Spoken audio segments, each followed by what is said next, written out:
Cavalier, Athlean-X.com. So what curl is the best one for you?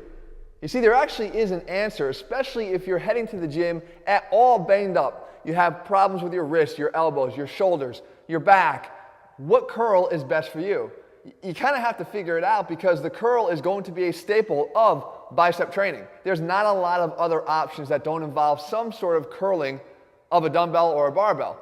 But there's a big difference, and you can never just whittle it down to two. That's one of the stupidest things you can do. There's so many options, and they all vary based on your anatomy. So today I want to show you how to pick the right curl based on what might be going on with you. Now, if you're a bicep non-responder, like I say, someone that just simply can't feel your bicep contract when you try to train it, and you don't ever feel like you get a good workout there, then do this first. Go watch this video that we did before called the Bicep Non-Responders. I give you 3 tips, no matter whether you're working out with dumbbells or with a cable or with a resistance band. I show you how to get more out of every single rep of your curls. What I'm talking about though here are those aches and pains and how to work yourself around them. So first of all, the wrist. The wrist is a common source of pain during a curl, particularly on a barbell curl. And I've covered this before of why that happens, but basically, in short, your wrist here, the bones in your wrist are uneven. Okay, you have your radius that comes a little bit further up than your ulna.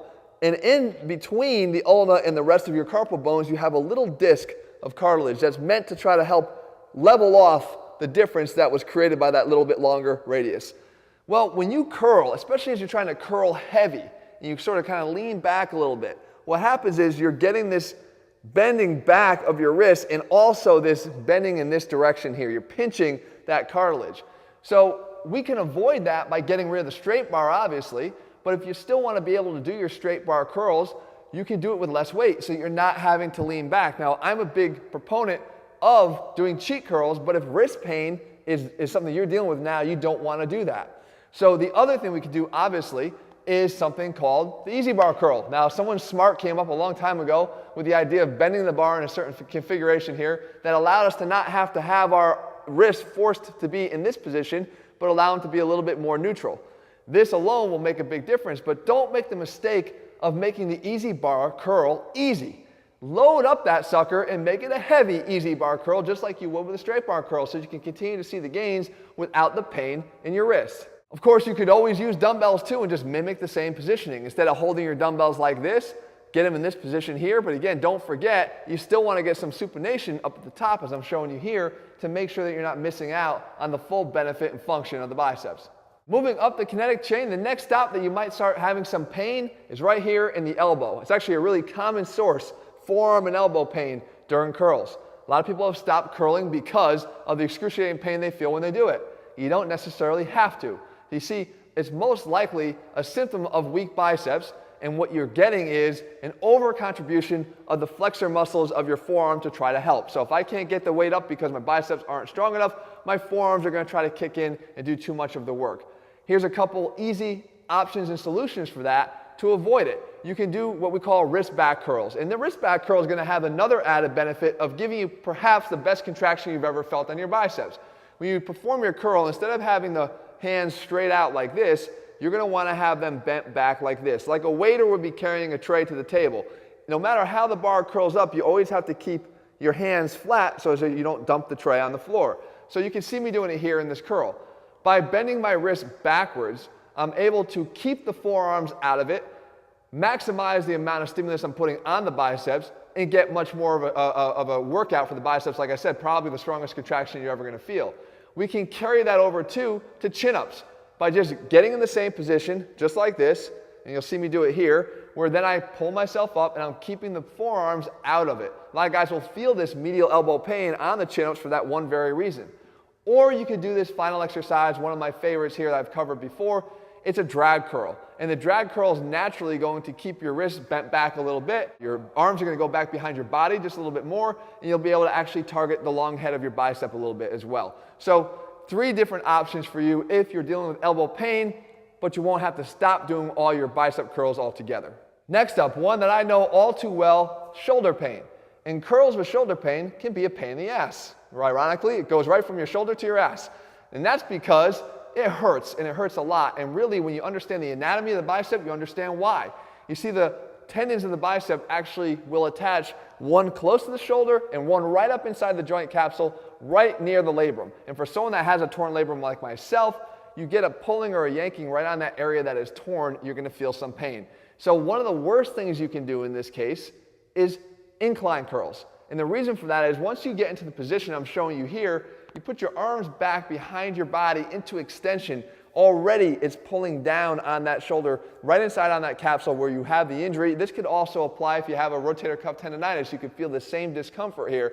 And your ability to generate force and power out of that pre-stretched position, which is why you're doing it in the first place, is greatly diminished. So you're even not getting the benefits of what you'd be doing that exercise for in the first place. If you have healthy shoulders, it's a great exercise. But if you're someone that's dealing with some pain there, you might want to look for something else. And the alternatives would be try to flip that positioning around. Instead of having your biceps and your arms back behind your body, pick exercises that allow you to get your arms in front of your body. And some of my favorite here are a spider curl, done ironically on an incline bench, but done the other way, facing it as opposed to laying on it.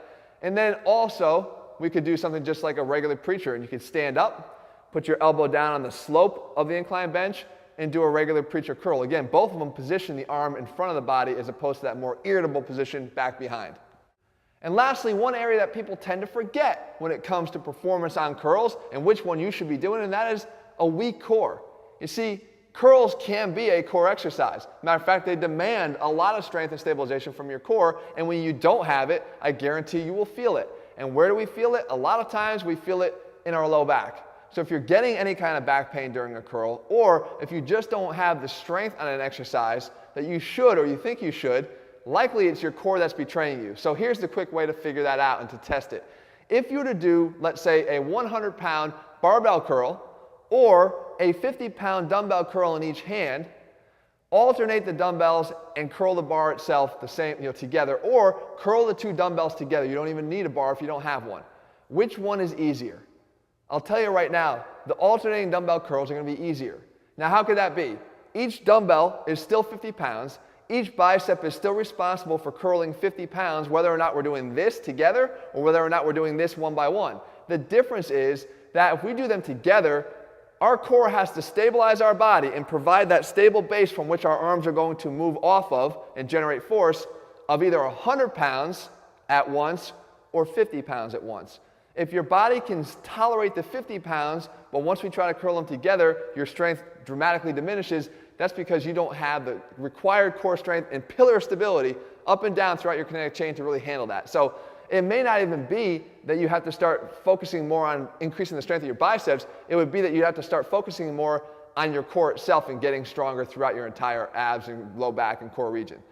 So there you go, guys. As you can see, lots of options here and lots of things that you can rely on to continue to train your biceps despite maybe dealing with some things that have you banged up at the moment. You never have to altogether ditch your bicep training, or you certainly don't have to just pick from two to think that this is what I have to do.